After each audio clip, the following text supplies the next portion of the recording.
Hello aspirant, good morning. So మనం రెగ్యులర్గా current affairs చేస్తున్నాము. సో అందులో భాగంగా ఇవాళ ముఖ్యమైన కరెంట్ అఫైర్స్ చూద్దాం. సో ఫస్ట్ కరెంట్ అఫైర్ వచ్చేసి టీఎస్పీఎస్సీ ప్రక్షాళన. So congratulations group 1, group 2 TSPSC అభ్యర్థులందరికీ కంగ్రాచులేషన్స్ అండి. సో టీఎస్పీఎస్సీ ఇంతకుముందన్న బోర్డుని తీసేసి కొత్త బోర్డుని ఏర్పాటు చేయబోతున్నారు. సో నిన్న టీఎస్పీఎస్సీ చైర్మన్ రిజైన్ చేశారు. సో ఇవాళ వచ్చేసి బోర్డు మెంబర్స్ అందరూ కూడా రిజైన్ చేయబోతున్నారని న్యూస్. సో ఇక్కడ న్యూస్ ఏంటి అంటే యూపీఎస్సీ ఇతర పిఎస్సీలపై అధ్యయనం చేయాలి, ముఖ్యమంత్రి రేవంత్ రెడ్డి ఆదేశాలు ఇచ్చారండి. యూపీఎస్సీలో ఎగ్జామ్స్ ఎట్లయితే కండక్ట్ చేస్తారో అదేవిధంగా టీఎస్పీఎస్సీ కూడా అదే విధంగా ఎగ్జామ్స్ కండక్ట్ చేయాలి అని ఇక్కడ న్యూస్ చూస్తున్నాము.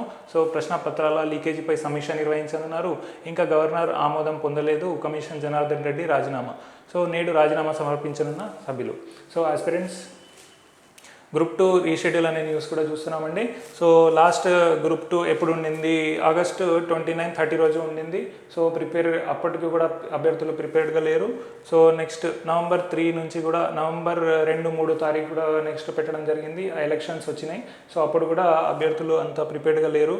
సో ఇప్పుడు జనవరి 6, 7కి కూడా ఎగ్జామ్ ఉండింది. ఇప్పుడు కూడా అంత ప్రిపేర్డ్గా లేరు. సో నెక్స్ట్ ఎగ్జామ్ కూడా ఉంటుంది.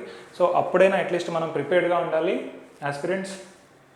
సో సీరియస్గా ప్రిపేర్ అయ్యే వాళ్ళు చాలా ఉంటారండి. సో వాళ్ళతో కాంపిటీషన్ కాబట్టి చాలా ప్రిపేర్డ్గా ఉండాలి. ఇంకోటి ఏంటిదంటే ఎగ్జామ్ పోస్ట్పోన్ అవుతుంది కాబట్టి మన ప్రిపరేషన్ని కూడా పోస్ట్పోన్ చేయాల్సిన అవసరం లేదు. రెగ్యులర్గా మనం ఇంత సమయం అని పెట్టుకొని అంత సమయం రెగ్యులర్గా ప్రిపేర్ అయితే మనం ఈజీగా గవర్నమెంట్ జాబ్ కొట్టవచ్చు. కానీ ప్రిపరేషన్ని మాత్రం పోస్ట్పోన్ చేసుకుంటే మాత్రం కష్టం అవుతుందండి. సో ఇది అండి న్యూస్ ఇవాళది. సో మనం నెక్స్ట్ న్యూస్కి వెళ్ళిపోదాం ఇవాళది. సో మన నెక్స్ట్ కరెంట్ అఫైర్ వచ్చేసి న్యాయ సంహిత బిల్లులో అనే న్యూస్ చూస్తున్నాము. అసలు ఇక్కడ న్యూస్ ఏంటి అంటే ఉగ్ర చర్యలకు ఉరే బిల్లులో కీలక మార్పులు మళ్ళీ ప్రవేశపెట్టిన కేంద్రం. ఇంతకుముందు మన ఐపీసీ, సిఆర్పిసి, సిపిసిని మార్చి కొత్త బిల్లులను తీసుకొచ్చిండ్రు. అయితే ఆ బిల్లులను భారతీయ న్యాయ సంహిత, నాగరిక్ సురక్షా సంహిత, భారతీయ సాక్ష్య అధినియమం అనే పేరుతో తీసుకురావడం అనేది జరిగింది. సో వాటిని తీసుకొని మళ్ళీ దాంట్లో సవరణలు చేసి కొత్త బిల్లులను ప్రవేశపెట్టడం అనేది జరిగింది. సో దీంట్లో భాగంగా యూఏపిఏ అన్లాఫుల్ యాక్టివిటీస్ ప్రివెన్షన్ యాక్ట్లో అవి దేనికి సంబంధించిందండి? ఒకటి terrorist activities and unlawful activities, రెండింటికి సంబంధించినవి యూఏపీఏలో ఉంటాయి. సో దీనికి సంబంధించిన యాక్టివిటీస్కి, టెర్రరిస్ట్ యాక్టివిటీస్కి వచ్చేసి మరణ శిక్ష అనేది ఉగ్ర చర్యలకు పాల్పడే వారికి మరణ శిక్ష విధించే నిబంధన ఇందులో పేర్కొనడం అనేది జరిగింది. సో అది ఇంపార్టెంట్. సో ఇక్కడ న్యూస్ వచ్చేసి చూద్దాం. ఇవాళ న్యూస్ ఏముంది, దీంట్లో అసలు ఇంపార్టెంట్ పాయింట్స్ ఏంటి అనేది చూద్దాం. ఉగ్ర చర్యలకు పాల్పడితే ఉరే అనే న్యూస్ ఇక్కడ చూస్తున్నామండి. ఎస్పీ స్థాయి అధికారితో విచారణ మరియు ఆ కేసులో నిర్ణయాధికారం ఎవరికి ఇచ్చిందండి? ఎస్పీ స్థాయి అధికారికి ఇవ్వడం అనేది జరిగింది. సో యూఏపీఏ అంటే ఏంటిది? 1967లో ఆ యాక్ట్ని తీసుకురావడం జరిగింది. ఇయర్ కూడా ఇంపార్టెంట్. లాస్ట్ క్వశ్చన్స్లో మనం చూసుకున్నట్లయితే ప్రీవియస్ క్వశ్చన్స్లో ఈ ఇయర్ని మార్చి కూడా క్వశ్చన్స్ని ఫ్రేమ్ చేశారు. సో అందుకోసం మనము ఇది కూడా చూసుకోవాలి. Unlawful activities and terrorist activities done by individuals or a group అండి. ఇండివిజువల్స్ ఆర్ ఏ అసోసియేషన్, ఒక అసోసియేషన్ అయినా సరే, ఒక ఇండివిజువల్ అయినా సరే టెర్రరిస్ట్ యాక్టివిటీస్కి పాల్పడినా, అన్లాఫుల్ యాక్టివిటీస్కి పాల్పడినా సరే వాళ్ళకి మరణ శిక్ష అనేది విధించడం జరుగుతుందని చెప్పేసి ఆ బిల్లులో ప్రవేశపెట్టారు. సో ఈ యూఏపీఏ యాక్ట్ దేని కిందికి వస్తుందండి? మినిస్ట్రీ ఆఫ్ హోమ్ అఫేర్స్ అండి. సో దీంట్లో ఏమని పేర్కొన్నారంటే ఉగ్రవాద చర్యలు ఏంటి, టెర్రరిస్ట్ యాక్టివిటీస్ ఏంటి అంటే దేశంలో కానీ లేదా విదేశాల్లో కానీ సమాజానికి చేరవేసి అత్యవసర సేవలను అడ్డుకోవడము లేదా నష్టపరచడాన్ని టెర్రరిస్ట్ యాక్టివిటీస్ కింద వస్తారు. అండ్ నకిలీ కాయిన్స్ అండ్ కరెన్సీ అండి. ఇంతకుముందు ఇది లేకుండే, ఇది కొత్తగా యాడ్ చేసిండ్రు. నకిలీ కాయిన్స్ అండ్ కరెన్సీని ప్రింట్ చేయడం కూడా ఉగ్రవాద చర్యనే. సో దానికి కూడా ఐదర్ ఉరి శిక్ష, మరణ శిక్ష, లేదంటే యావజ్జీవ శిక్ష అనేది విధించడం జరుగుతుంది. సో నెక్స్ట్ వచ్చేసి దేశంలో లేదా విదేశాల్లో ప్రభుత్వ ఆస్తులను నష్టం దేశంలో నష్టం కలిగించినా సరే లేదా విదేశాల్లో నష్టం కలిగించినా సరే దానికి టెర్రరిస్ట్ యాక్టివిటీ కిందనే కన్సిడర్ చేయడం అనేది జరుగుతుంది. ఇంకోటి శిక్ష ఈ యూఏపిఏ కింద సెక్షన్ 113 అండి. సెక్షన్ 113 వచ్చేసి దేని గురించి పేర్కొంటుందండి? మరణశిక్ష ఆర్ యావజ్జీవ శిక్ష అండి. ఈ సెక్షన్ కూడా గుర్తుపెట్టుకోవాలి. మరి లోపలికి వెళ్ళి క్వశ్చన్ అడిగితే మాత్రం ఈ సెక్షన్ని అడగవచ్చు, లేదంటే ఏవేవి వస్తాయి అని అడగవచ్చు. ఇంకోటి ప్రజాప్రతినిధులను చంపి ప్రభుత్వాన్ని ఇబ్బంది పెట్టే పనులు చేసినా కానీ అది కూడా ఈ టెర్రరిస్ట్ యాక్టివిటీస్ కిందకే వస్తుందండి.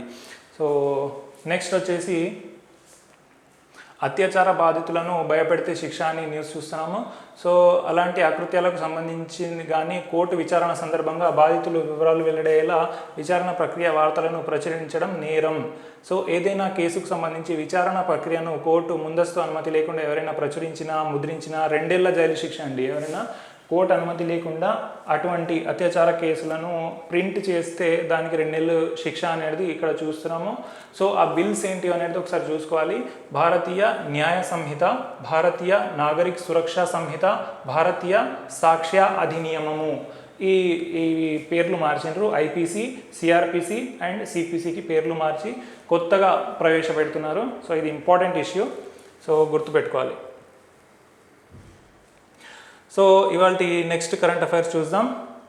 సో నెక్స్ట్ కరెంట్ అఫైర్ వచ్చేసి సిఈసి ఈసీల బిల్లుకు రాజ్యసభ ఆమోదం అని న్యూస్ చూస్తున్నాము. సో ఇక్కడ chief election commissioner and election కమిషనర్ల నియామకానికి సంబంధించిన ఇష్యూ. సో రాజ్యసభ ఆమోదం తెలిపింది. సుప్రీం తీర్పునకు అనుగుణంగానే తీసుకొచ్చినామని మినిస్టర్ చెప్తున్నారు. సో అధికారాల విభజనను అనుసరించామని కేంద్రం అంటుంది. కానీ కాంగ్రెస్ ఏమంటుంది అంటే కాదు, ఇది రాజ్యాంగానికి ఉల్లంఘన అని చెప్తుంది. సో అసలు ఇష్యూ ఏంటిది అంటే ఇంతకుముందు ఎలక్షన్ కమిషన్కి సంబంధించిన ఆర్టికల్స్ ఏవండి 324 to 329 అండి. సో అపాయింట్మెంట్ బై ప్రెసిడెంట్ అండి. ఎవరు అపాయింట్ చేస్తారు? సిఈసిని అండ్ ఎలక్షన్ కమిషనర్స్ని, chief election commissioner and election కమిషనర్స్ని ఎవరు అపాయింట్ చేస్తారో ఇంతకుముందు ప్రెసిడెంట్ అపాయింట్ చేస్తుండే. ఎవరి రికమెండేషన్కి ఒక కమిటీ ఉంటుంది. ఆ కమిటీలో ఎవరెవరు ఉంటారండి? ప్రైమ్ మినిస్టర్ ఉంటారు, లీడర్ ఆఫ్ అపోజిషన్ ఉంటారు అండ్ సిజిఐ ఉంటారు. ఇది ఇంతకుముందు. సో ఇప్పుడు ఏం చేశారంటే చేంజ్ చేస్తున్నారు. ఏమని చేంజ్ చేస్తున్నారు కొత్త బిల్లు అంటే, ఈ సిజిఐ ఉన్నారు కదా, chief justice of India, replaced by cabinet minister అండి. కొత్త క్యాబినెట్ మినిస్టర్ని ఈ కమిటీలోకి తీసుకొస్తున్నారు ఒకటి. ఇంకోటి సర్చ్ కమిటీ అనేది ఒకటి వేస్తున్నారండి. సర్చ్ కమిటీ ఒకటి వేస్తున్నారు. ఈ సర్చ్ కమిటీలో ఎవరు ఉంటారు అంటే cabinet secretary and included members 2 members అండి. ఇంకో 2 మెంబర్స్ ఉంటారు. క్యాబినెట్ సెక్రటరీ ఇంకో 2 మెంబర్స్ ఉంటారు. సో వీళ్ళు ఏం చేస్తారు? ఈ సర్చ్ కమిటీ అంటే ఒక 5 మెంబర్స్ యొక్క పేర్లను ఈ కమిటీకి, ఈ మన PM, leader of opposition and cabinet minister ఉన్న కమిటీకి వీళ్ళు రికమెండ్ చేస్తారు. సో వీళ్ళు రికమెండ్ చేసిన 5 మెంబర్స్ నుంచి వీళ్ళు ఒక పేరును ప్రెసిడెంట్కి వచ్చేసి రికమెండ్ చేస్తారు. సో ప్రెసిడెంట్ వారిని మాత్రమే అపాయింట్ చేయడం అనేది జరుగుతుంది. ఓకేనా? సో ఇక్కడ ఇష్యూ ఏంటిది, కన్సర్న్ ఏంటిది అంటే వీళ్ళు ఎవరైతే రూలింగ్లో ఉంటారో వీళ్ళు వాళ్ళ మాటనే వింటారు కదా, ఈ క్యాబినెట్ సెక్రటరీ అండ్ వీళ్ళు వాళ్ళ మాటనే వింటారని చెప్పేసి ఆ ఇష్యూ అండి. సో వీళ్ళు కేంద్ర ప్రభుత్వానికి సంబంధించిన వాళ్ళని ఎలక్షన్ కమిషన్గా అండ్ చీఫ్ ఎలక్షన్ కమిషనర్గా అండ్ ఎలక్షన్ కమిషనర్స్గా నియమించే ఆస్కారం ఉంది అని చెప్పేసి కాంగ్రెస్ చెప్తుంది. సో ఇది న్యూస్. సో ఇక్కడ గుర్తుపెట్టుకోవాల్సింది ఎలక్షన్ కమిషన్ గురించి and appointment by president done and the committee వచ్చేసి PM, leader of opposition and CJI. ఇది గుర్తుపెట్టుకోవాలి, important. So next current affair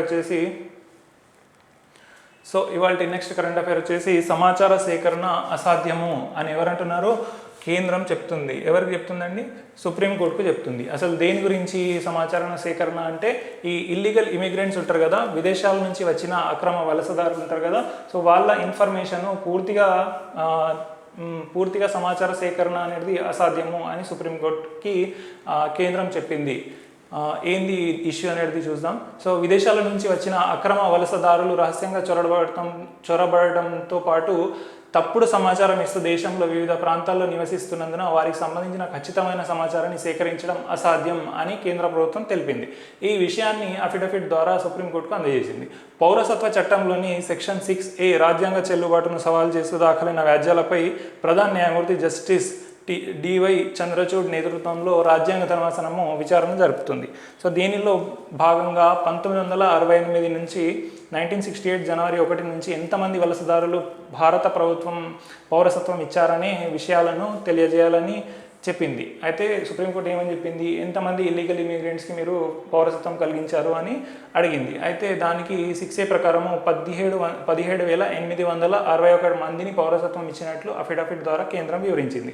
17,861కి ఇచ్చిందంట. And 32,381 మందిని వెనక్కి పంపించింది అని కేంద్రం సుప్రీంకోర్టుకి చెప్పింది. సో ఇది అండి. ఇక్కడ ఇష్యూ వచ్చేసి ఎవరి గురించి, అక్రమ వలసదారులు ఆర్ ఇల్లీగల్ ఇమిగ్రెంట్స్. అండ్ ఇక్కడ న్యూస్లో ఉన్న యాక్ట్ ఏంటిదండి, పౌరసత్వ చట్టము 1955.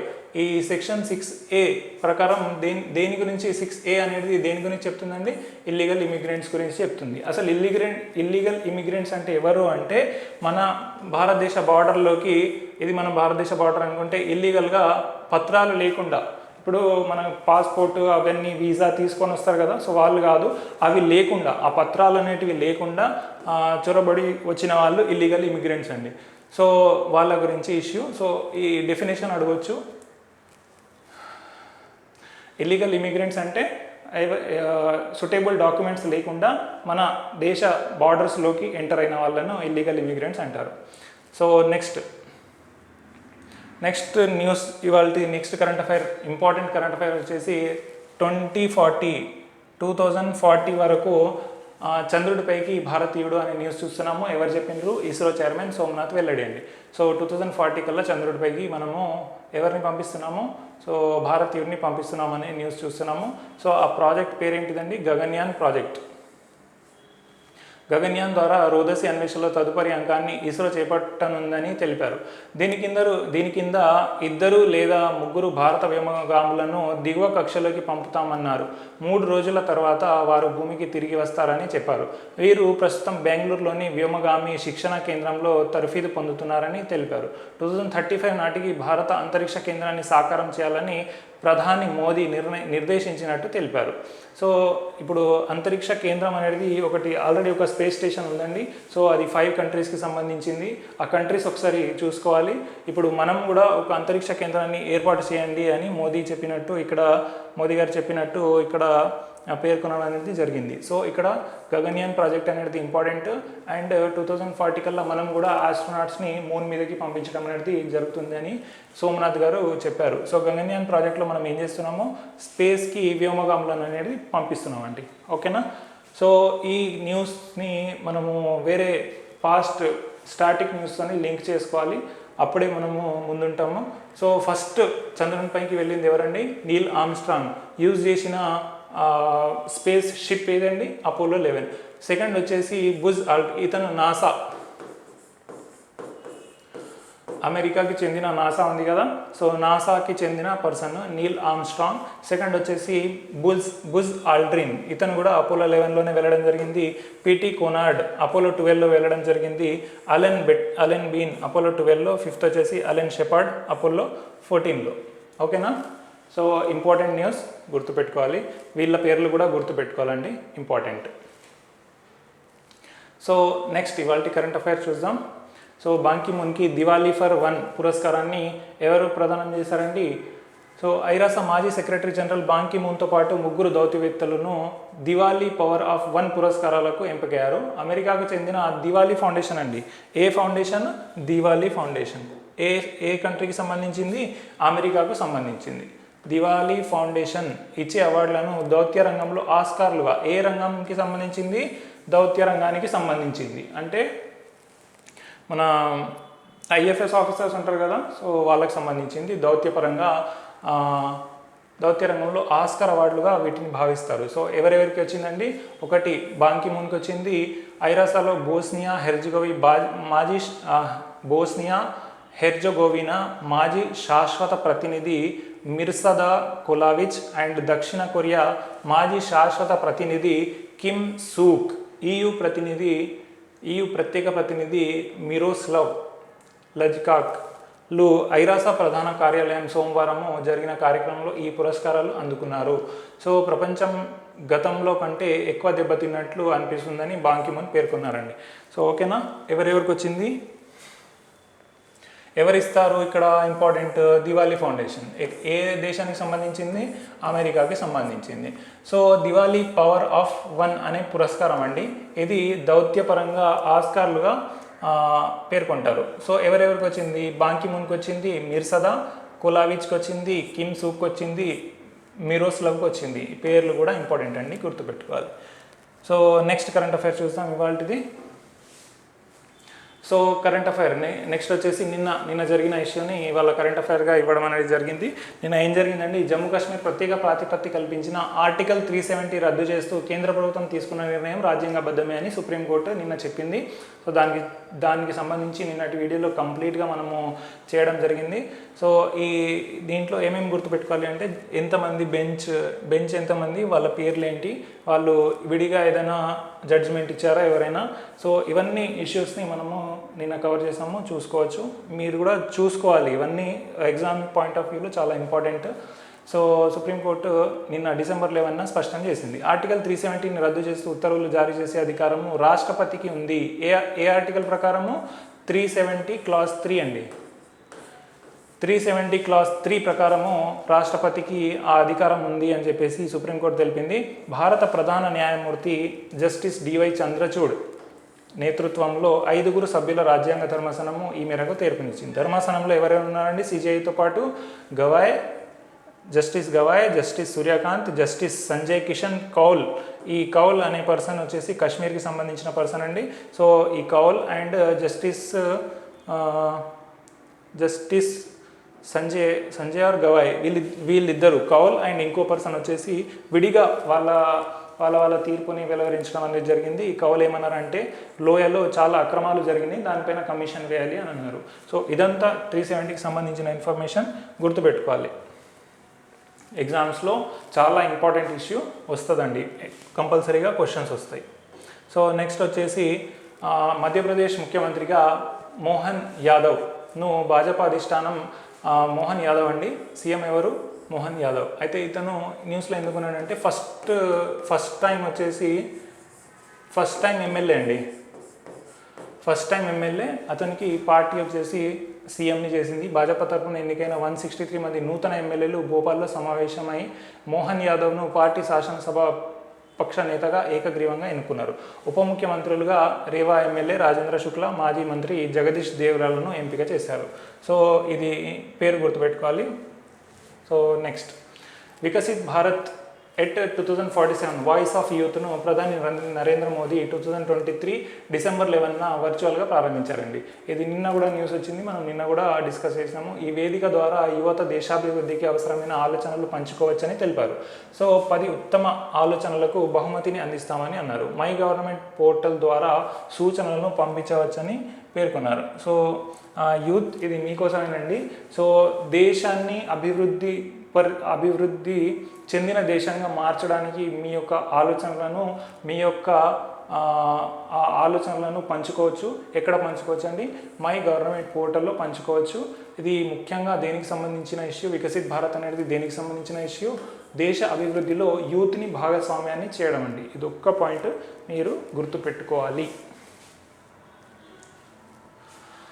సో నెక్స్ట్ కరెంట్ అఫైర్ ఇవాళది వచ్చేసి వైఎస్ఆర్ లా నేస్తం అండి. వైఎస్ఆర్ లా నేస్తం వచ్చేసి ఆంధ్రప్రదేశ్కి సంబంధించిన స్కీమ్. సో దీంట్లో ఏం చేస్తారు? సో 5,000 రూపీస్ జూనియర్ లాయర్లకి 5,000 రూపీస్ స్టైఫండ్ అనేది ఇవ్వడం జరుగుతుంది. సో వైఎస్ఆర్ లా నేస్తం ఆంధ్రప్రదేశ్కి సంబంధించిన పథకము. సో 2వ విడత సహాయాన్ని విడుదల చేస్తారని అది కరెంట్ అఫైర్ అండి. సో చూసుకోవాలి. ఎన్ని కోట్లు ఏంటి అనేది అది అంత అవసరం లేదు. సో ఆ స్కీమ్కి సంబంధించి కొద్దిగా చూసుకోవాలి. So Telangana state at glance పుస్తక ఆవిష్కరణ. సో పుస్తకాలు కూడా చాలా ఇంపార్టెంట్. క్వశ్చన్స్ వచ్చేస్తాయి డైరెక్ట్గా. ఈ పుస్తకాన్ని ఎవరు ఆవిష్కరించారు, అసలు ఎవరు రాసిండ్రు అని డైరెక్ట్గా క్వశ్చన్స్ వచ్చేస్తాయి. So Telangana state at glance అనే పుస్తకం ఆవిష్కరణ రాష్ట్ర ఆర్థిక శాఖ ఎవరు రూపొందించారు ఈ బుక్ని? తెలంగాణ స్టేట్ ఎట్ గ్లాన్స్ని రాష్ట్రానికి సంబంధించిన ఆర్థిక శాఖ రూపొందించింది. So Telangana state at glance పుస్తకాన్ని ఉప ముఖ్యమంత్రి ఎవరు? మల్లు భట్టి విక్రమార్క గారు మంగళవారం సచివాలయంలో తన ఛాంబర్లో ఆవిష్కరించారు, గుర్తుపెట్టుకోవాలి. సో నెక్స్ట్, సంజయ్ రావత్పై దేశద్రోహం కేసు అని న్యూస్ చూస్తున్నాము. సో సంజయ్ రావత్ అంటే ఇతను మహారాష్ట్రకి సంబంధించిన శివసేన పార్టీకి సంబంధించిన ఎంపీ అండి. సో సంజయ్ రావత్పై రాజద్రోహం కేసు నమోదైంది. ఎందుకు నమోదైంది అంటే శివసేన వార్తాపత్రిక అయినటువంటి సామ్నా పత్రిక ఎవరిదండి? సామ్నా పత్రిక వచ్చేసి శివసేన పార్టీకి సంబంధించిన పత్రిక. సో ఆ పత్రికలో ప్రధానమంత్రి నరేంద్ర మోదీపై అభ్యంతరకర కథనాన్ని రాసినందుకు యావత్మల్ పోలీసులు ఆయనపై ఎఫ్ఐఆర్ నమోదు చేశారు. సో బీజేపీ యావత్మల్ జిల్లా కోఆర్డినేటర్ నితిన్ భుటాడా అనే పర్సన్ ఫిర్యాదు చేసిండు. ఆ ఫిర్యాదుని తీసుకొని ఆయన పైన దేశద్రోహం కేసు ఏ ఆర్టికల్కి సంబంధించిందండి? IPC section 124A. ఇది దేశద్రోహానికి సంబంధించిన ఆర్టికల్. సో ఆ రాజద్రోహం కేసును సంజయ్ రావత్పై మోపడం అనేది జరిగింది. సో ఇది న్యూస్ అండి. ఈ సెక్షన్ ఐపీసీది గుర్తుపెట్టుకోవాలి, దేశద్రోహానికి సంబంధించిన కేసు. ఓకేనా? సో ప్రైవేటు సంస్థల నుంచి అవార్డులు ముందస్తుగా అనుమతి తప్పనిసరి అని చూస్తున్నాము. సో ప్రైవేట్ వాళ్ళు ఎవరైనా అవార్డులు తీసుకుంటే ముందస్తుగా ఆ శాఖకి సంబంధించిన అధికారుల ద్వారా అనుమతి తీసుకోవాల్సిన అవసరం ఉంది అని చెప్పేసి న్యూస్ అండి. సో దీనికి సంబంధించి ఆర్టికల్ 18 దేనికి సంబంధించిందండి? బిరుదులకు సంబంధించింది. అదొకసారి చూసుకుందాము. ఆర్టికల్ 18 ఏంటి అంటే బిరుదుల నిషేధాలు. అధికరణ 18 ప్రకారము భారత పౌరులు ఎలాంటి బిరుదులు పొందరాదు, ఇతర దేశాల నుండి కూడా ఎలాంటి బిరుదులు పొందరాదు. ఉదాహరణకు బ్రిటిష్ ప్రభుత్వము రాయ్ బహాదూర్, ఖాన్ బహాదూర్ లాంటి ప్రభుత్వ లేక రాజ్య సంబంధ బిరుదులు, సైన్యపరమైన బిరుదులు ప్రకటించేది. ఇలాంటివి నిషేధము. కానీ విద్యా, సాంస్కృతిక కళలు, శాస్త్రాలు మొదలగు వాటి బిరుదులను పొందవచ్చును. భారతరత్న, పద్మవిభూషణ్, పద్మభూషణ్ లాంటి పొందినవారు వీటిని తమ గౌరవాలుగా పరిగణించవచ్చు కానీ బిరుదులుగా పరిగణించరాదు. ఇవన్నిటిని, ఈ పద్మవిభూషణ్, భారతరత్న వీటిని గౌరవంగా తీసుకోవాలి కానీ బిరుదులుగా తీసుకోవద్దు అని ఆర్టికల్ 18 తెలుపుతుందండి. బిరుదుల నిషేధము గుర్తుపెట్టుకోవాలి. సో ఇవాళ నెక్స్ట్ కరెంట్ అఫైర్ వచ్చేసి గణతంత్ర వేడుకలకు బైడెన్ రావట్లేదు. సో బైడెన్ ఈసారి ప్రత్యేక ముఖ్య అతిథిగా హాజరు కానున్నారు అని ఇంతకుముందు న్యూస్ ఉండింది. సో దానికి సంబంధించి బైడెన్ రావట్లేదంట. ఎందుకు రావట్లేదు అంటే అక్కడ వాళ్ళ కాంగ్రెస్లో ఏదో మీటింగ్ ఉందంటండి. సో అందుకు రావట్లేదు. వచ్చే ఏడాది జనవరిలో భారత్లో జరిగే గణతంత్ర వేడుకలకు అమెరికా అధ్యక్షుడు జో బైడెన్ ముఖ్య అతిథిగా హాజరు కావడం లేదు. బైడెన్ జనవరిలో భారత్కు రావడం లేదని వాషింగ్టన్ వర్గాలు ఇప్పటికే భారత్కు సమాచారాన్ని అందించినాయి. సో అమెరికా అధ్యక్షుడు తిరిగి ఎన్నిక, హమాస్ ఇజ్రాయెల్ సంక్షోభము తదితర అంశాలపై బైడెన్ దృష్టి సారించినందున ఆయన జనవరిలో భారత్కు వచ్చే అవకాశాలు లేవని ఆ దేశ వర్గాలు తెలిపాయి. కాగా భారత్ ఆతిథ్యం ఇస్తున్న క్వాడ్ సమ్మిట్ 2024 జనవరిలో నిర్వహించాలని తొలుత నిర్ణయించారు. ప్రస్తుతం పరిశీలించిన తేదీలన్నీ క్వాడ్ భాగస్వామి దేశాలతో సరిపోలనందున తర్వాత నిర్వహించాలని యోచిస్తున్నారు. సో ఇక్కడ న్యూస్లో ఏముందండి? క్వాడ్లో ఏమేమి కంట్రీస్ ఉన్నాయండి? 4 కంట్రీస్ ఉన్నాయి. ఒకటి ఇండియా, సెకండ్ వచ్చేసి జపాన్, థర్డ్ వచ్చేసి ఆస్ట్రేలియా, ఫోర్త్ వచ్చేసి యుఎస్ఏ అండి. సో ఇది ముఖ్యంగా ఈ క్వాడ్ కంట్రీస్ దేనికి సంబంధించింది, దేనికోసం చేశారు అంటే మన ఇండియన్ ఓషన్ ఉంది కదా, ఇండియన్ ఓషన్లో చైనాని తగ్గించడానికి, ముఖ్యంగా చైనాని తగ్గించడానికి ఈ క్వాడ్ని ఏర్పాటు చేయడం అనేది జరిగింది. దీంట్లో ఉన్న కంట్రీస్ ఏవి? India, Japan, Australia, USA. So ఇవాళ నెక్స్ట్ కరెంట్ అఫైర్ వచ్చేసి సో ఇది అండి ఇవాళ కరెంట్ అఫైర్స్. మళ్ళీ ఒక వీడియోతో రేపు కలుసుకుందాం. Thank you.